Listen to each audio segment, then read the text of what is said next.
Hi, ശ്രീനഗറിൽ നിന്ന് ഏകദേശം 40 കിലോമീറ്റർ അകലെ ബൽഗാവ് ജില്ലയിൽ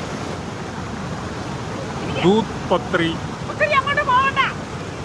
എന്ന മനോഹര സ്ഥലമാണ് ഈ കാണുന്നത്. ദൂത് പത്രി വെള്ളം പാല് പോലെ നുരഞ്ഞു പതിഞ്ഞ് ഒഴുകുന്ന മഞ്ഞുമലയുടെ താഴ്വരയിലുള്ള നദി.